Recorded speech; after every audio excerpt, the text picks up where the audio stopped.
Hey, everybody, welcome to today's episode. I am thrilled that you're here.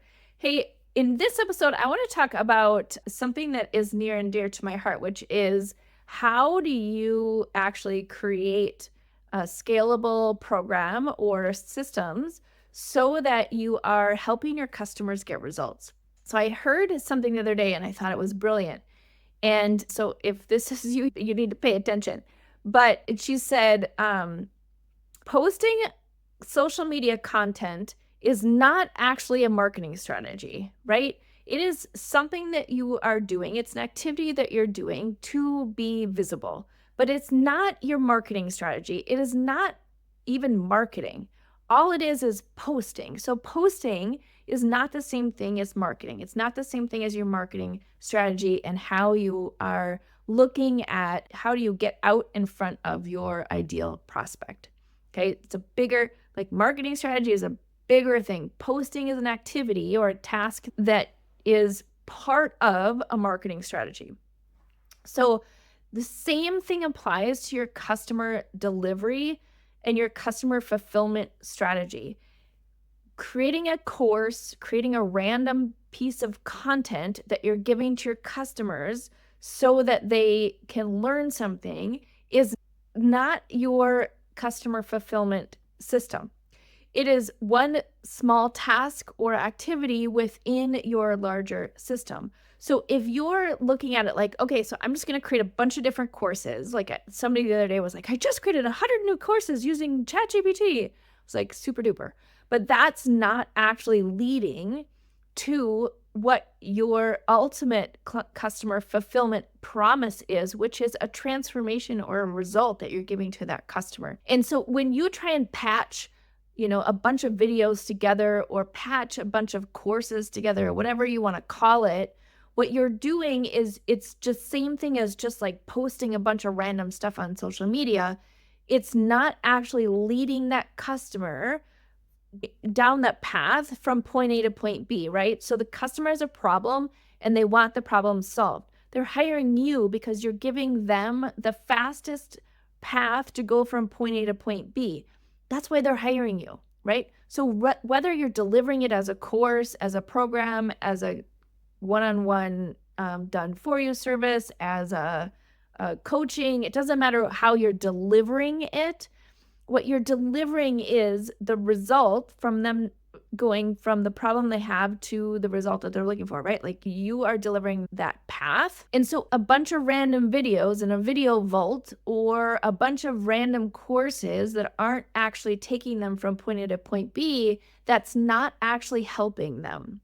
So when you think about that and compare it to posting on social media, that's where most of the time people have got it wrong.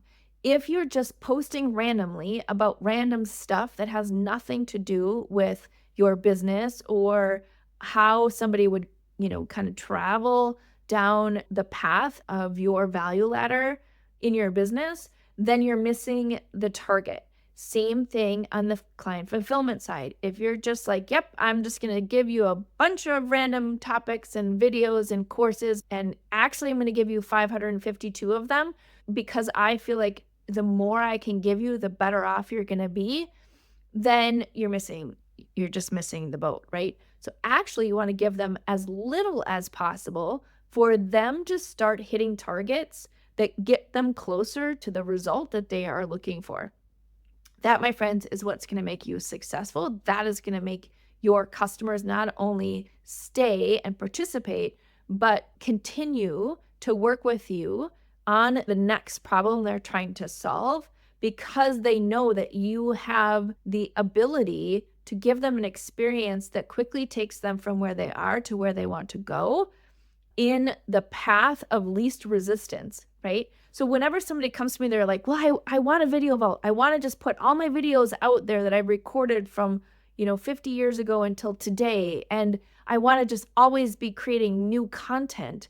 The challenge with that is that's not actually serving your customers. It's distracting your customers. It's causing more chaos than what could be happening, which is you just giving them the fastest path to success.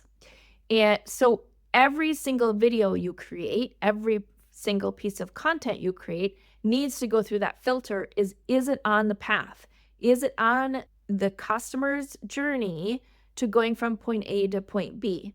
If it's not, then it doesn't need to be there. Move it into, something that helps attract your prospects.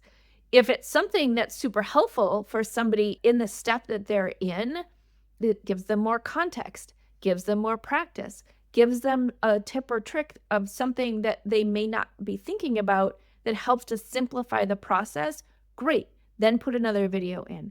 But if it's just there because you want to add something that's nice to have, take it out. Don't put it in there. If you insist on having a video vault, because I know a lot of my customers insist on it, put it somewhere else. Put it outside of the path and say, and here is more. If you want to take a deeper dive into any of the topics that I have on the path, then go here and experience that, right? But don't put it on the actual path. Your job as the expert is to take all of the complexity out and make it simple so somebody can follow along and get to a result. In fact, it should seem so simple to you that it almost seems like you shouldn't be selling it because it's too simple. That is how simple this whole process needs to be so somebody can travel from point A to point B in the fastest way possible. So my friends, hopefully that helps to free you up, that you don't need to create a million videos. You don't need to make it more complex than it already is. You need to use your expertise to simplify it down to its most simple path so that somebody can be successful. And in fact, and I'm going to tell you this again, in fact, it should seem so simple that you're like, why would anybody pay for this? This seems so simple. And that, my friend, is when you have hit your magic, because that means that you have been able to distill it down into something that's manageable for other people. And that's what people are paying you for, believe it or not. Because what is simple to you is not simple to someone else. Always remember that.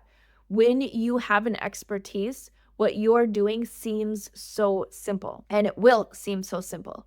And that's when you know that you actually have become the expert, because you can do it without thinking about it anymore. So consider, here's a great example, like driving. You may find yourself at Target or at work or wherever it is that you shop, right? A grocery store. And you're like, how did I even get here? I'm not even paying attention. I just ended up in this parking lot. This is bizarre, right? That is because driving for you is so automatic that you're not even thinking about it anymore. You know what to do with your feet. You know what to do with your hands. You know where to look. You know how to do all the things because it is something that you are an expert in. You don't even need to think about it anymore. That is exactly the level of confidence and competence you have over your subject matter. But people who are not experts do not have that. And so they're looking for you to give them that fast path. The more you can do that, the better off you are and the more successful you are, because you're able to get people results. So just remember that. And if you have this need to create more, then, my friend, put it somewhere else, or think about how you can create more along the same path, right? So if you help somebody get from point A to point B, now help them get from point B to point C, and then point C to point D. That's where you could be putting in your more, because you're helping them continuously solve new problems versus trying to give them too much information for the path that they're on that's not necessary for what they need to keep moving forward. Because as somebody becomes an expert, so as your students become experts, they're going to naturally want more depth and context and examples, and they're just going to get deeper into what it is that you are teaching them. That is the point in time where you can give them more, because they are asking for it. They're ready for it. But that is B to C, C to D, D to E, as you're going down the road. And so keep that in mind. But hopefully this helps you as you are trying to figure out, how do I create what I'm creating? What's the level? How much do I need to put in? What's the difference between a course and a program? How do I look at all of these different things? So hopefully that serves you. If this episode was great and you really got something out of it, go ahead and give it a like, give us a rating, hit subscribe, however it is that you're watching or listening to this episode, and give us a shout. We would love to hear it. So until next time, have a great week.